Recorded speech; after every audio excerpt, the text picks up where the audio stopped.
ፍቅርን ከክርስቶስ ትሕትናን ከማርያም ተማሩ የሚል መዝሙር አለ። ትሕትና ተምሳሌት ኢየሱስ ነው እንጂ መጽሐፍ ቅዱስ ራሱ ጌታ ኢየሱስ ምን አለ? እኔ በልቤ ትሁት ነኝ አለ። ትሕትናን፣ ፍቅርን፣ እያንዳንዱን ነገር የምንማረው ከክርስቶስ። አንተ ደግሞ ለእመቤታችን ያለ ጥላቻ ማለት ነው። እንጥል ላይ ሁሉ ጸጉር አብቅሎባል። አንተ ፍቅርን ከክርስቶስ ትሕትናን ከማርያም ያልተማረ አገልጋይ ነው እኮ የሚለው። ፍቅርን ከክርስቶስ እንማራለን፣ ትሕትናንም እንማራለን። ነገር ግን ደግሞ በትሕትናዋ የተመሰገነች የተደነቀች የእግዚአብሔርን ቃል ይሁንልኝ ይደረግልኝ ብላ የተቀበለች ብጽዕት እነሆ የጌታ ባሪያው ነኝ እንደ ቃል ይደረግልኝ ያለች ብጽዕት አምላክን ወልዳ ያልተመጻደቀች የትሕትናን ጌታ በማኅፀኗ ያዘች ትሑቱን ጌታ ወልዳ ትሕትናን የለበሰች የትሕትና ትምህርት ቤት እኮ ናት እመቤታችን። ትውልድ ሁሉ ከእሷ ሊማር የሚገባው ትሕትና ነው። አንተ ግን ጥላቻ አውሮ እመቤታችን ሌላ እዚህ ምድር ላይ ማን ነው ትሑት? የመልአኩ የቅዱስ ገብርኤልን ብስራት እንኳን ለመቀበል በትሕትናዋ ዝቅ ያለች ትዕቢትን ረግጣ የጣለች ልቧ ትሑት፣ አንደበቷ ትሑት፣ አረማመዷ ሕይወቷ ሁሉ ትሑት የሆነች ናት። ሰው እንኳን ከእመቤታችን ቀርቶ ከተራ ሰው ይማራል እኮ። እኔ ወንድሜ ካንተ ብዙ ነገር ተምሬያለሁ ይባላል እኮ። እህቴ እኔ ካንቺ ብዙ ነገር ተምሬያለሁ ይላል እኮ ሰው። አንተ ከድንግል ማርያም ትሕትና አልማርም ማርክ። ምክንያቱም ልብህ በትዕቢት ስላበጠ እንዴት አድርጋ አንተ ትሕትናን ከማርያም ትማራለህ? ምክንያቱም አንተ የዲያብሎስ የግብር ልጅ ስለሆንክ ልብህ በትዕቢት ተወጥሯል። ትሕትናን አታውቅም። እስቲ የያዝከውን መጽሐፍ ቅዱስ አንብበው። ሐዋርያው ቅዱስ ጳውሎስ ምንድን ነው ያለው? አንደኛ ቆሮንቶስ ምዕራፍ 11 ቁጥር 1 ላይ እኔ ክርስቶስን እንደምመስል እናንተም እኔን ምሰሉ አለ። ስለዚህ ቅዱስ ጳውሎስ እኔን ምሰሉ ካለ እመቤታችን እንደውም እኔን ምሰሉ አላለችም እኮ አላለችም። ግን ከትሕትናዋ እንማራለን። ሐዋርያው ጳውሎስ ግን እኔ እንደ ክርስቶስ ትሑት ነኝ እናንተም ደግሞ እንደኔ ትሑታን ሁኑ ብሎ ከነገረን እንዴት ነው የአምላክ እናት ከቅዱስ ጳውሎስ ልታንስ የምችለው? ከቅዱሳን ሐዋርያት፣ ከጻድቃን፣ ከሰማዕታት በሕይወታቸው ካሳዩን መልካም ነገሮች እንማራለን። ለዚህ ነው ሐዋርያው ቅዱስ ጳውሎስ በዕብራውያን መልእክቱ ምዕራፍ 13 ቁጥር 7 ላይ የእግዚአብሔርን ቃል የተናገሯችሁን ዋኖቻችሁን አስቡ፣ የኑሯቸውን ፍሬ የተመለከታችሁ በእምነት ምሰሏቸው ያለው። መማር ብቻ አይደለም፣ በሕይወት ልንመስላቸው መጽሐፍ ቅዱስ ያዘናል። ድንግል ማርያም ጋራ ምንድነው እንዲያጠማመደው? ተማ ችግር አለብህ። ልብህን ያሳበጠው አይምሮን የደፈነው መንፈስ ወጋው። እሺ ሁሉን ነገር ቶ ዘማሪ በረከት የዘመረውን መዝሙር እችም ሰምተዋል። ትውልዱ ልብ ጽት የሚለው ዝማሬው ላይ እቺን ነገር ብሎ ነበረ። እርግጠኛ ነኝ አንተም በዚህ መዝሙር አመስግናል። ይኸው ስማ። ሁሉ ብጽት ሚላት የጌታ እናት የምወዳት ወንድሟም ዳት ከበኩር ልጇ ጌታለች ወንድ አባቶቿ የጠበቀችው በልቦናዋ ልጇ ጌታለች ትሕትናዋ ጌታለች ትሕትናዋ ጌታለች ትሕትናዋ። አይ አይደለ ልብህ በትዕቢት ተወጥሯል፣ አይምሮ ደግሞ በጥላቻ ተደፍኗል። ስለዚህ ከዚህ ከጥላቻ ውጣ። ከእመቤታችን ትሕትናን ተማር፣ በትዕቢት አትወጠር። አይደለም ያወራው ማርያም ብለህ ከጀመርክ ስለፈሰሰው ደም አይደለም እያወራህ። ማርያም ደም አፍስሳለች። እመቤታችን ቅድስት ድንግል ማርያም ደም አላፈሰሰችም። ብታፈስም የእሷ ደም ለዓለም ሁሉ ኃጢአት ስርየት የሚሆን አይደለም። ብታፈስም የሚባል ነገር የለም። አልፈሰሰም። ደሞ አይደለም ፈሷል አላልኩም። እንደው ቢፈስ እንኳን ለዓለምን ሁሉ የሚያድን ደም አይደለም። የእሷ ደም ማርያም የዳነችው በኢየሱስ ደም እኮ ነው። ይሄ የቤተክርስቲያን አስተምሮ ነው እንዴ? ነው። yes we did it። ጌታ ኢየሱስ ክርስቶስ ለዓለም ሁሉ ሞቷል፣ ኢንክሉዲንግ እመቤታችን። እሺ ኢየሱስ ጌታ ነው። ለማርያም ማታደምጠኝ ከሆነ ግን ለመጨረሻ እሺ አሪፍ ነገር እንድታወራ ስለፈለኩ ተባረክ። እሺ በጣም በተረጋጋ መንገድ አዳምጠኝ። 5 ደቂቃ ከዛ በላይ ለምን 3 ደቂቃ 5 በቂ ነው። ኤርሚ እሺ 3 ደቂቃ ግን እንዳትል 3 ነው የሚውት ይኸው። እሺ እመቤታችን ቅድስት ድንግል ማርያም ስትናገር ነፍሴ እግዚአብሔርን ታከብረዋለች አይደለ? መንፈሴም በመድኃኒቴ በአምላኬ ምን ታደርጋለች? ሐሴት ታደርጋለች፣ ደስ ይላታል አለች እመቤታችን። አዳም ምን አደረገ? በመጀመሪያ ገነት ውስጥ ፍሬ በላ። ጌታ ኢየሱስ ለአዳም ምን ብሎ ተናገረ? ከዚህ ፍሬ በበላህ ጊዜ ትሞታለህ፣ ሞትን ትሞታለህ። ወይ 3 ፖይንቶችን እንመልከት። አሁን እዚህ ሞትን ትሞታለህ አለው አዳም። የዘላለም ሕይወትን ግን አግኝቶ ነበር ወይ? ቀድሞ ነው። አንድ አዳም ተኝወት። እሺ ካቋረጥከኝ ወጣ በቃ ነገር ለኔ የሚውት አረጋግህና ትወጣለህ። አንድ ልጨርስ። እሺ እና እንዳልከኝ በጣም ባይዘው በጣም እግዚአብሔር እኔ እናንተ እንደ ትልቅ ሰው አቤት። እሺ እና አዳም ሞትን ትሞታለህ ተባለ። ፍሬዋን እንደበላ አልሞተም አዳም። ፍሬዋን እንደበላ ይሄ ሞት የሚባለው አሁን ሰዎች ሞት ብሎ የሚያስቡት ሞት አልሞት። ምን አደረገ? አይኑ ተገለጠ። የመጀመሪያው ምን አደረገ? አይኑ ተገለጠ። አረ መርገም መጣ። ኢሚዲየትሊ ሞቷል እንዴ አዳም? ኢሚዲየትሊ አልሞተም አዳም። 900 ምናምን ዓመት ቆይቶ ነው የሞተው። ከዛ በኋላ 900 ምናምን ዓመት ቆይቶ ሞተ አዳም በስጋ። እሺ ስለዚህ አዳም መጀመሪያ ያጣው ነገር አለ ያችን ፍሬ በመብላቱ። ሁለተኛ ደግሞ መጨረሻ ላይ ደግሞ ከዘመናት በኋላ ያጣው ነገር አለ። እሺ አዳም ለመቆየት ምን ያስፈልገው ነበር? በህይወት ለመቆየት ለዘላለም ለመኖር እግዚአብሔር አሁንም በዘፍጥረት ላይ ይናገራል። ደግሞም እጁን እንዳይሰድ ከዛች ከህይወት ዛፍ እንዳይበላ ከገነት እንዳስወጣው ለዘላለም እንዳይኖር ይላል። ያችን ፍሬ ከበላ በዳይ እንደሆነ ምን ይሆናል? ለዘላለም ሊኖር ነው አዳም እንደበደለ። ከዛስ ከገነት አስወጣው። ዛፏንም በምን አስቀመጣት ይላል? በምትሽከረከር ሰይፍና በኪሩቤል አስቀመጣት እግዚአብሔር። ስለዚህ ከዛች ከህይወት ዛፍ ሰው ሁሉ ሊበላ ይገባዋል። የሰው ፍጥረት ሁሉ ለዘላለም ለመኖር ያቺ የህይወት ዛፍ ጌታ ኢየሱስ ክርስቶስ በአዲስ ኪዳን የመጣው የአዲስ ኪዳን ሊቀ ካህን ኢየሱስ ክርስቶስ። ጌታ ኢየሱስ ሲመጣ ምን ይላል? በዮሐንስ ወንጌል ምዕራፍ 6 ላይ ስጋዬን የሚበላ ደሜን የሚጠጣ ምን አለ ይላል? የዘላለም ህይወት አለ። ጌታ ኢየሱስ ክርስቶስ ለሁላችን አንድ ጊዜ በመስቀል ከተሰቀለ በኋላ ምን አደረገ? ስጋውን ሰጠን፣ ደሙን ሰጠን። ስጋውን ስንበላ ደሙን ስንጠጣ ምን አይነት የዘላለም ህይወት እንዲኖረን ማለት ነው። እመቤታችን ከዛ ፍሬ በአዳም በኩል ፍሬውን ቀንጥሳ አልበላችም፣ ያን የህይወት ዛፍ። ስለዚህ ለእመቤታችንም ጭምር ጌታ ኢየሱስ ክርስቶስ ምኗ ነው? የህይወት ዛፏ ነው። እሱን ልትበላ እሱን ልትጠጣ ይገባታል። ስለዚህ ምን አለች እመቤታችን? ነፍሴ እግዚአብሔርን ታከብረዋለች፣ መንፈሴም በመድኃኒቴ በአምላኬ ሐሴትን ታደርጋለች። ግልጽ ነው። ስለዚህ ከዚህ አንጻር ጌታ ኢየሱስ ክርስቶስ ቤዛነቱ፣ ስጦታው፣ ማዳኑ ለእመቤታችንም ጭምር which means የመጀመሪያው አግኝቷታል። እግዚአብሔር ከእርሷ ጋር አልነበረም ወይ? እግዚአብሔር ሁሉን ሲርቅ፣ ለምሳሌ ከእግዚአብሔር ሁሉ ሲቅበዘበዝ እሷ ጠፍታለች? ቅዱስ ገብርኤል ይናገር ምን ይላል? እግዚአብሔር ካንቺ ጋር ነው ይላል። ማን? እግዚአብሔር ካንቺ ጋር ነው፣ ደስ ይበልሽ ይላል። ሁለተኛ ጸጋ ተገፈፈ እንዴ? ከሰው ጸጋ ተገፋ? አልተገፈፈም። ምን ይላታል? ጸጋ ይሞላሽ ሆይ። እግዚአብሔር ጸጋ የሞላት ነች። እመቤታችን ጸጋ የሞላባት ነች። እግዚአብሔር ጸጋ የሞላት። ስለዚህ በጸጋ አልጎደለችም። ያልተባረከች አይደለች። ምን አለች ኤልሳቤጥ በመንፈስ ቅዱስ ስትናገር? አንቺ ከሴቶች መካከል የተባረክሽ ነች፣ የማኅፀንሽም ፍሬ የተባረከ ነው። ስለዚህ ነገር ግን ከዛ ከህይወት ዛፍ ልትበላ ይገባታል እመቤታችንን ብትል። ለምን?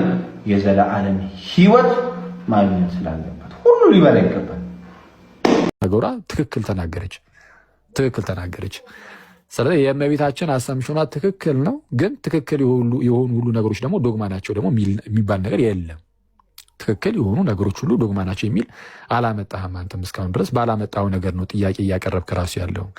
ወደዚህ መለስ ብለን ደግሞ ስንናገር ቤተክርስቲያኒቱ ዶግማ የሆኑትን ነገሮች ያው ጉባኤያቱን አዎ ዶግማ ናቸው ብለህ ተናገራል። ስለዚህ የጉባኤያቱ ላይ ከተስማማን ከጉባኤ ውጪ ዶግማ ነው ብለህ የተናገረችው አለ የለም። የተለያዩ ነገሮችን ዶግማ አይደሉም ዶግማ ያልሆኑ ነገሮችን ማለት ነው። ዶግማ ያልሆኑ ነገሮችን ይሄ ዶግማ አይደለም እያለች መዘርዘር አይጠበቅባትም። ዶግማ የሆኑ ነገሮችን ከተናገረች በቂ ነው። እሱን ደግሞ የት ተናግራለች ሲባል ጉባኤ ላይ። አይ ከጉባኤ ውጭም ተናግራለች ቢባል ኖሮ እሱን በርደኑ ፉፋ አንተ ላይ ነው ቢሆን ነበር። አምጣ ሲባል አላመጣም። ኬት ያምጣው? ስለዛ በቃ ማድረግ የሚችለው ምንድነው? በቃ እንደው ዶግማ ያልሆኑ ነገሮችን ዶግማ አይደሉም ያለችበትን አምጣ ነው ያለው። በቃ እንደዛ ማለትም አይጠበቅባትም። ሰነድ ተብሏል። ሰነድ ከጉባኤ በላይ ምን ሰነድ አለ? ጉባኤያቱ የማን ናቸው? የእኛም ናቸው። የኢትዮጵያ ቤተክርስቲያን ጉባኤያት ናቸው። በነገራችን ላይ የኒቅያውም የቁስጥንጥንያውም የኤፌሶን ጉባኤም የኢትዮጵያ ክርስቲያንም ጭምር ናቸው እነዛ ጉባኤያት። ለምን? ጉባኤያቱ ዓለም አቀፋዊ ጉባኤያት ስለሆኑ የሆነ አካባቢ ላይ ብቻ የተደረጉ ለሆነ አካባቢ ብቻ የሚሆን አይነት ጉባኤ አይደለም። ኢኮኖሚካል ካውንስል ስለሆኑ ዓለም አቀፋዊ ጉባኤያት ስለሆኑ በዓለም አቀፋዊ ቤተክርስቲያን ውስጥ ያሉትን ሁሉ የሚመለከት ነው። የኢትዮጵያ ክርስቲያንን ይመለከታል። ስለዛ ቤተክርስቲያናችን በዚህ ከዚህ አንጻር እነዚህን እንደ ሰነድ አድርገን ማምጣት እንችላለን። ምንን? ጉባኤያቱን። ለምሳሌ ጉባኤያቱ ላይ ደግሞ ያሉትን ደግሞ ቤተክርስቲያናችን አሁን ምን ታደርጋለች? እያብራራች ደግሞ ትነግርሃለች። ስለዛ ዶግማችሁ ምንድነው? እስቲ እንደ ኦርቶዶክሶች እስቲ በሉ አምጡ ከተባለ ዶግማችንን የምትናገረው ማናት? ቤተክርስቲያን። አዎ ዶግማ ይሄ ነው ትላለች። ስታሳይ ለምሳሌ በምን ልታሳይ ትችላለች አልኳችሁ? በጉባኤያቱ። በምን ጉባኤ? በኒቅያ፣ በኤፌሶን። እሺ በኤፌሶን በኒቅያውም በቁስጥንጥንያውም በኤፌሶንም ጉባኤ እያደረገች ታሳያለች። ከዚህ ውስጥ በጣም በርካታ ነገሮች ተነስተዋል። ለምሳሌ ነገረ እግዚአብሔር፣ ምስጢረ ሥላሴው፣ ምስጢረ ሥጋዌ፣ ነገረ መንፈስ ቅዱስ፣ ነገረ ቤተ ክርስቲያን፣ ነገረ ማርያም፣ ኢቨን ነገረ ድህነት ሳይቀር እነዚህ ነገረ ትንሣኤ ሙታን፣ ምስጢረ ትንሣኤ ሙታን እንደነዚህ አይነት ነገሮች ተነግረዋል እምነታችን። ይሄ ግን ይብራራል ደግሞ በደንብ። እነዚህ ነገሮች ምን የሚሉ ናቸው? የሚብራሩ ናቸው። ይህንን የማብራራት ኃላፊነት ያለባት ማናት? ጉባኤያቱ የቤተ ክርስቲያን ስለሆኑ የማብራራት ኃላፊነትም ያለባት ቤተ ክርስቲያን ናት። ስለዚህ አሁን ምንድነው እስቲ የዘረዘረችበትን አምጡ። ይኸው ጉባኤያቱ ላይ ተዘርዝሩልኝ። ጉባኤያቱን ቶ ምን ጉባኤያቱ የቤተ ክርስቲያን አይደለም እንዴ? እሺ ከጉባኤያቱ ውጭ ያሉትን የሚለም ሰላሰምሽን ኦፍ ሜሪን ዶግማ ብታረስ አላደረገችም። በምን ይታወቃል? እንኳን እኛ በነገራችን ላይ ካቶሊካውያኑ ራሱ አሁን ዶግማ ያደረጉት ዶግማ ያደረጉት ማለት አሁን ተሳስተዋል ማለት ያልኩኝ አይደለም። እሺ ካቶሊካውያን ግን አሁን ዶግማ ያደረጉት ኦፊሻሊ ነው። አየህ ኦፊሻሊ አዎ ይሄ ዶግማ ነው ብለው ይገልጻሉ። እሺ ይገልጻሉ በመግለጽ ደረጃ። እኛ ሀገር ልክ እንደ ካቶሊካውያኑ እንደዚህ ተደርጓል? የተደረገበት ዘመን አለ? እንደ ካቶሊካውያኑ የለም። ከሌለ አሁን ጸጥ እንበል። ባልተጻፈ ነገር ላይ በሌለ ነገር ላይ ጉንጫ አልፋ ክርክር አያስፈልግም ነው። ይበቃል። ጌታ ያክብርልኝ። አሁን ክርስቶስ መጥቶ ቤዛ የሆነው ስለኛ ነው። ልክ ነው። ይሄ ስለኛ ቤዛ ሆኖ እኛ ላይ የነበረውን ዕዳ በሙሉ የኃጢአት ዕዳ በሙሉ አስወግዶ፣ በደንብ አድምጡ፣ እኛ ነፃ አድርጎናል። ነፃ ስላደረገን አሁን እግዚአብሔር እኛን የሚያየው በክርስቶስ ጽድቅ ነው። ስለዚህ አሁን በክርስቶስ ካመንክ በኋላ በእርሱ ምክንያት ነፃ ስለወጣ ብትጨፍር፣ ብትገድል፣ ብታመነዝር፣ ዘና ሪላክስ ብትል ችግር የለውም። ፔናል ሰብስቲቲዩሽን የህግ ትክክ ምንድነው እንደዚያ አይነት ነገር ተደርጎልሃል ሚል ነው ማለት ነው። እና ሉተር ይሄን ስለሚቀበል አሁን እኔ ባመነዝር እንደው ኃጢአት ነው፣ አሁን እኔ ቢጨፍር ኃጢአት ነው፣ አሁን እኔ እንዲህ ባደርግ ምናምን እያለ ዘና ይላል በነገራችን። እና ይሄ ኃጢአትን ጀስቲፋይ ማድረግ ማለት ነው። አንድ ሰው ክርስቶስን ካመነ በኋላ አብ የእሱን ኃጢአት ትቶ ክርስቶስን ስለሚያይለት ይላል። እየሰማችሁ ነው አይደለም? ክርስቶስን በሱ ቦታ ስለሚያይለት ያ ሰው ምንም ኃጢአት ቢሰራ ካመነ በኋላ ድነቱን ማጣት አይችልም ሚል ማለት ነው። እየሰማችሁ ነው አይደለም? መዳን ነው በቃ። አንዴ ከዳንክ ድናል። ዋን ሴቭድ ነው በቃ። አንዴ ከዳንክ ድናል፣ ማጣት አትችልም። ምንም ብታይ ካመንክ በኋላ የምታደርገው ነገር ራሱ ኃጢአት አይደለም ብሎ ያምናል። ለዚህ ነው አሁን በምዕራቡ ዓለም ብዙዎቹ ፕሮቴስታንቶች ግብረ ሰዶም ችግር የለውም ሚሉ መጥተዋል። ታውቃላችሁ አይደለም? አታውቁም? ይሄ ለምን? አንዴ ድናሃል ነው። ምንም ብታደርግ ችግር የለውም ነው አይደል? ስለዚህ ችግር ስለሌለው እግዚአብሔር የለም ብትል ራሱ ችግር ላይ ኖረው ይችላል። ፍቅራችን የፈለግከው መሆን ትችላለህ። እንደፈለግ መወዛወዝ መሄድ። ለዛ ነው አሁን አይታችሁ እንደሆነ በጌታን ዘንጥ ይላሉ። አንዴ ጭንቅ ሲላቸው በጌታን ዘንጥ የሚባል እምነት እንዳለ ታውቃላችሁ አይደል? ለጌታ እንጨፍር ሚልም አለ። ለጌታ ልብስና ውልቅ ሚል በጣም የእርቃን እምነት ጀርመን ላይ ታውቃላችሁ፣ በቅርብ የመጣ አይደለም። ለጌታ ነው ያ ሁሉ። ለምንድን ነው ለጌታ? እነሱ ተመልክ አስተሳሰባቸው በአብዛኛው በሉተር አስተሳሰብ ስለተጠቃ እንደዛ ብለው ነው የሚያምኑ። ግን ይሄም ትክክል አይደለም። እንዲህ ያለ ኬር ብዙ ቲዮሪዎች አሉ። እነዚህ አስተሳሰቦች ትክክል አለመሆናቸውን ለማስረዳት እንደው ሃይላይት አነሳው እንጂ በጣም ብዙ ናቸው። በጣም ብዙ ቲዮሪዎች አብ የምንለው ነው በለው ኢየሱስ ክርስቶስ ወይንም አብ የምንለው ነው። ያዝ ክርስቲያን የነበረው ሰውዬ መድኃኒዓለም ማለት ኢየሱስ ክርስቶስ የምንለው አብ ነው። ያዝ እንግዲህ ቤተ እምነቱ ምንድነው? ኬት ቤተ እምነት ነው? መድኃኒዓለም። መድኃኒዓለም ማለት ምን ማለት ነው? በእናንተ ኢየሱስ ክርስቶስ የምንለው ነው። አይደለም እንደዛ አይደለም ያልከው። የቤቱ እምነት አይደለም። የቤቱ እምነት ካልከው ኦርቶዶክስ ነው። ኦርቶዶክስ አፍጥን ኦርቶዶክስ ማለት ምን ማለት ነው? እኔ ነው ያ አዎ ተዋህዶ ያ ተመልሷል። ኦርቶዶክስ ማለት ተዋህዶ ማለት ነው። ያዝ እንግዲህ ተዋህዶ ማለት ምን ማለት ነው? ተዋህዶ ማለት ምን ማለት ነው? እሱን እኔ ልጠይቅህ፣ አንድ ጥያቄ ልጠይቅህ። እኔ አስገባኝ።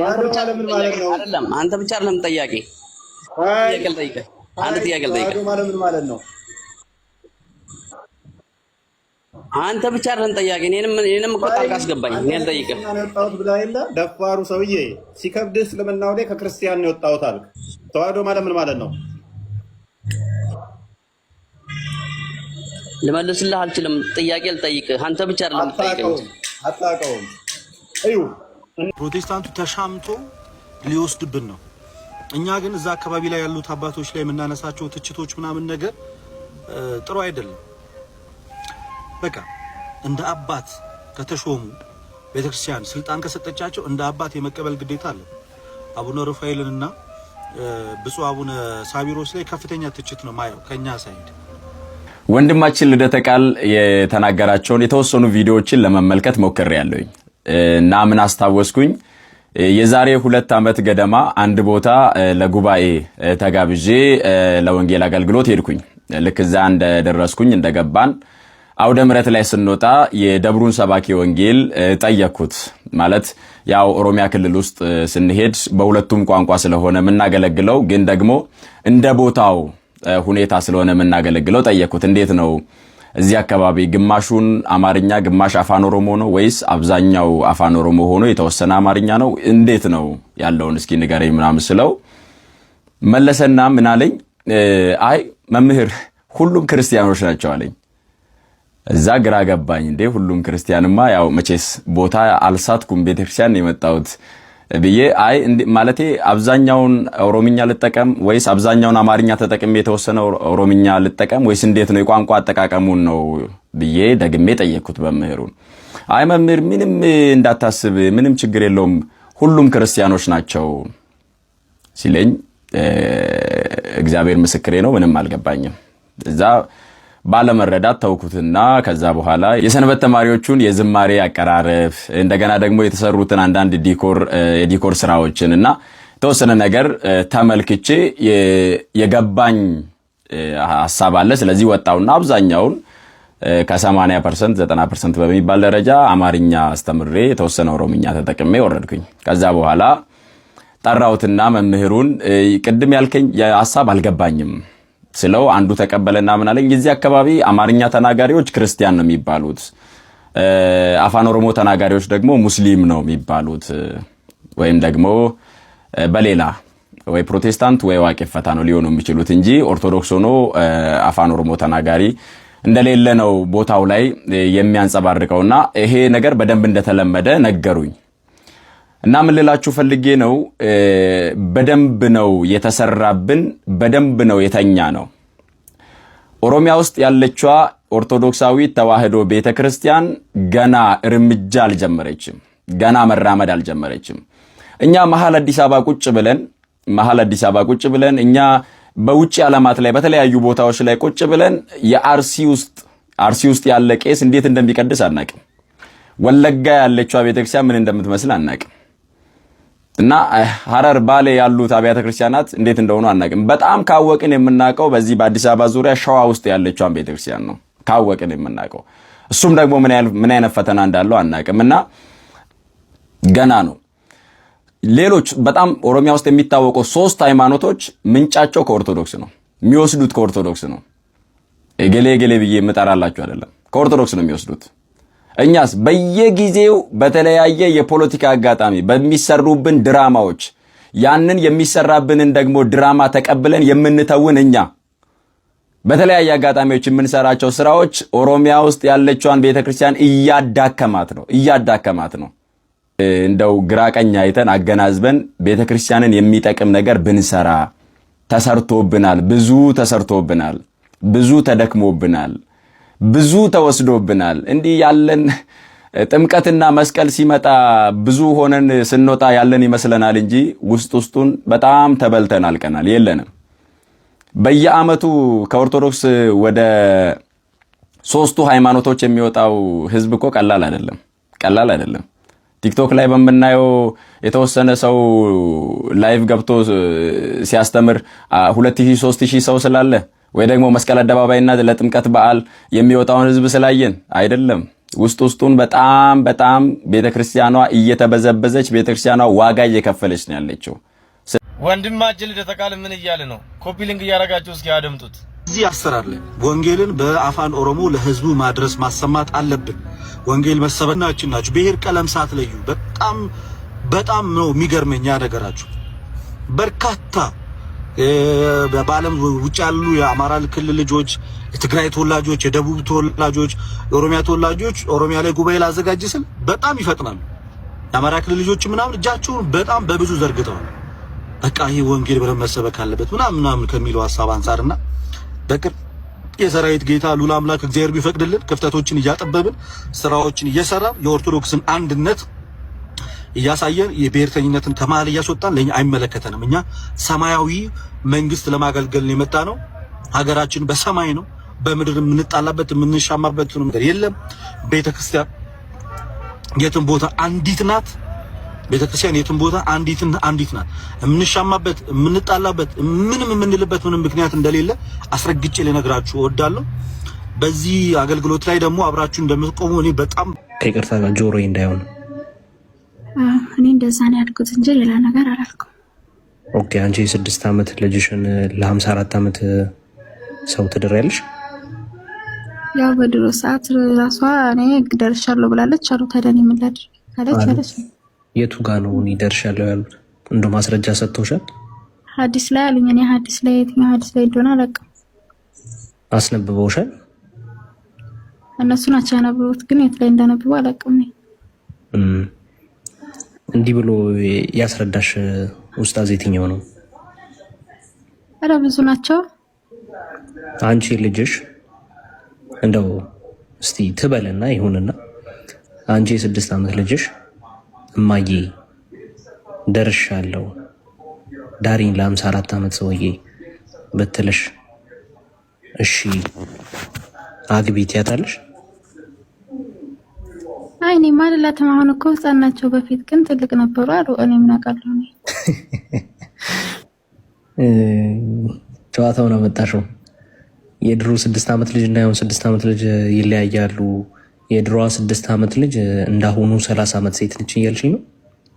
አይ እንደዛ ሳይሆን ያኔ የሳውዲ አረቢያ ልጆች በነገራችን ላይ ትላልቅ ናቸው ምናምን ይላሉ። ግን እኔ ትላልቅ ናቸው አላልኩም። እኔ አላልኩም፣ እነሱ ናቸው ያሉት። እና ከዛ እናቷ እየተንከባከበቻት ነበር አሉ። ከዛ እየተንከባከበቻት ነበር። ስለዚህ ከተንከባከበቻት ደግሞ ትልቅ ሆናለች፣ ፋፍታለች ምናምን አሉ። ከዛ ያገባት በ6 ዓመቷ እየተገናኛት ደግሞ በ9 ዓመቷ ነው። ስለዚህ ትልቅ ከሆነች እንግዲህ ምን ላድርግ? እሷ ከፈቀደች እሱ ምን አገባው? እሷ ፈቅዳለች። አንዴ በጣም ደስ የሚል ታሪክ ነው የነገርሽኝ። ግን አንድ ነገር ከዚህ በፊት ታውቂ ነበረ? ነብዩ መሐመድ ልጅ ነበራቸው፣ ፋጢማ የምትባል። ለትዳር መተው ሲጠይቁት በ18 ዓመቷ እንደውም ሐዲሱን ከፍተን እያየን ቢሆን በጣም ደስ ይላል። ምክንያቱም እኛ ክርስቲያኖች ያለ ማስረጃ አናወራም። እስቲ እንመልከተው። ምን ላይ ነው? ሱናን አናሳይ 32:1 እንደዚህ ያላስነበቡሽም አንቺ ምን ይላል? ሰሂህ ይላል።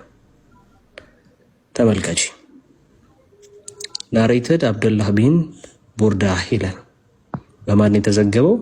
በአብደላህ ቢን ቡራይዳ። እሺ it was narrated from ከዚህ ሰውዬ that his father said እንዲህ አለ አቡበካር and ኡማር may Allah be pleased with them proposed marriage to ፋጢማ። ማናማ? አቡበከርና ኡመር ለማን ጋብቻ ማግባት ፈልገው ማንን ጠየቁ? ፋጢማን። ተመልካች እንግዲህ በዛ ጊዜ የነበረች ሴት ችግር የለውም እስቲ አንቺ እንደምትያት ይሁን። ከዛ የማን ልጅ ነች ፋጢማ? የአላህ መልእክተኛ። but the messenger of Allah said she is young። የአላህ መልእክተኛን ለተዳረ ፋጢማን ሲጠይቁት ዑመርና አቡበከር ምን ብለው መለሱ? እስቲ አንብቢልኝ። ምን ይላል? አይን እንጀራ ሳታነቀው she is young ምን ማለት ነው? አታውቂም? አላውቅም። አንተ ንገረኝ። ልጅ ነች ብለው ነው የመለሱለት። የ18 ዓመት ልጅ ነች ብለው ነው የመለሱት። በዛ ጊዜ የ6 ዓመት ልጅ ትልቅ ሆነች። እንዴት በዛ ጊዜ ያለች የ18 ዓመት ልጅ ትንሽ ሆነች?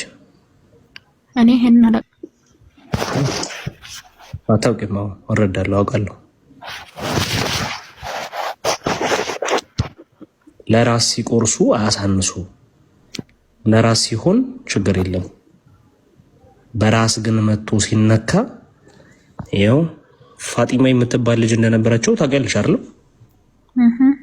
ያው ፋጢማ ያው አቡበከር ነው ዑመር ጠየቁ። proposed marriage to ፋጢማ ለጋብቻ ማንን ጠየቁ? ፋጢማን። but the messenger of Allah said ያላ መልእክተኛ እንዲህ ብለው መለሱ she is young ብለው ነው የመለሱት። ሕፃን ልጅ ነች ብለው ነው የመለሱት። የ6 ዓመቷ ልጅ ሕፃን ልጅ ሳትሆን የ18 ዓመቷ ልጅ ግን ምንድነች?